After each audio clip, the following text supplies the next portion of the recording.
Hello, my name is Dr. Lester Borden. I am the Prostate Cancer Medical Director for the Cone Health Cancer Center and a urologic oncologist at Alliance Urology Specialists.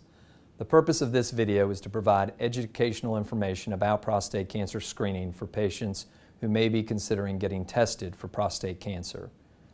Prostate-specific antigen, or PSA, is a blood test that has been used for the purpose of early detection of prostate cancer.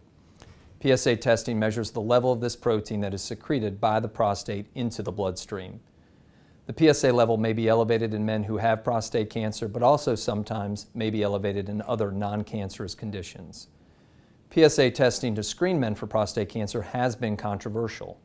While there is evidence that supports a lower chance of death from prostate cancer for men who are tested, there are also concerns about the potential risks due to screening. While the actual blood test is not harmful, there is concern that some men diagnosed with prostate cancer will receive treatment that they may not need, as many prostate cancers can be very slow-growing and not always life-threatening. Some of the side effects of the treatments for prostate cancer can include urinary, erection, or bowel problems. So what should a man know about prostate cancer and the PSA test? Firstly, some facts about prostate cancer. Prostate cancer is the most common cancer in men other than skin cancers. Men in the United States have about a 1 in 7 chance of having prostate cancer during their lifetime. It is the second leading cause of cancer death in men in the U.S., with about 25,000 to 30,000 men dying of prostate cancer each year. Men who have a family history of prostate cancer, a father, brother, or son, have a higher risk of prostate cancer. African American men have a higher risk of prostate cancer and a higher risk of more aggressive prostate cancer. Many, but not all, prostate cancers grow very slowly.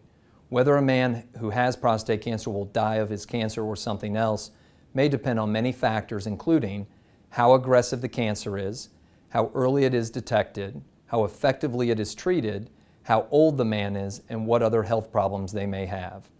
Most men who have less than a 10-year life expectancy will not die of prostate cancer.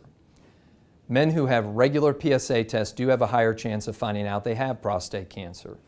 As expected, men who do not have regular PSA tests have a lower chance of finding out they have prostate cancer, but they have a higher chance of having more advanced cancer if they are diagnosed. It is important to understand that despite improvements in surgery and radiation therapy for prostate cancer, these treatments still carry a risk of problems with urinary leakage, problems with erections, or bowel problems. It is also important to understand that most urologists will now recommend active surveillance or monitoring of low-risk prostate cancers to avoid the risks of treatment in appropriate men in order to lessen the concern of overtreatment. So how should you decide if PSA screening is right for you? The most important thing is becoming well-informed and educated about PSA testing for prostate cancer. There are certain men at a higher risk for prostate cancer who should undergo early screening.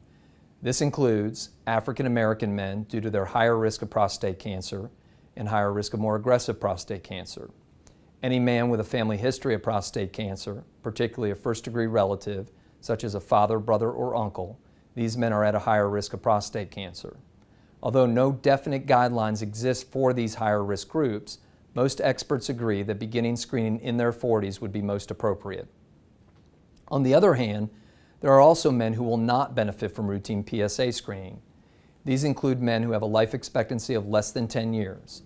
These men do not appear to benefit from early detection of prostate cancer and are much more likely to die of other unrelated causes. This includes most men 75 years or older, men who are younger but have other medical problems that would predict a shorter life expectancy. What if you don't fit either of the above categories? For men ages 45 to 70 who are at average risk of prostate cancer, current information suggests the following. These men should discuss the benefits and harms of PSA screening with their healthcare provider and make a shared decision about whether to undergo testing. These men should consider their priorities and preferences regarding their desire to live longer versus their desire to preserve their quality of life regarding urinary, sexual, and bowel function. They should discuss these preferences with their healthcare provider before testing if possible. They should then make an individual decision about whether to undergo routine PSA screening. In summary, there are advantages and disadvantages to having a PSA test for routine screening of prostate cancer, and there is no right answer about PSA testing for everyone. Each man should become as educated as possible and make an informed decision about whether PSA screening is right for him. At Cone Health, we do offer a community-based prostate cancer early detection program. This program is offered at multiple locations and dates throughout the year as part of our community outreach program. While we feel strongly that the decision to undergo prostate cancer screening is a decision best made as a shared decision process between an individual patient and their healthcare provider, and we encourage all men to discuss prostate cancer screening with their physician, we understand that there are men in our community that do not have ready access to healthcare and men who may have medical providers that do not offer PSA testing. We feel that appropriately aged men who may benefit from PSA testing should have the opportunity to be tested. It is also our goal that men who undergo testing do so only with informed consent and after appropriate counseling and education about the potential benefits and harms of PSA screening. We have therefore created an educational component to our program along with a consent process to fulfill that goal. Furthermore, our program has been designed to follow guidelines recommended by the National Comprehensive Cancer Network and is regularly reviewed and updated to remain consistent with these guidelines. We hope that this information has been helpful to you and will help you be a more informed patient about PSA screening for prostate cancer.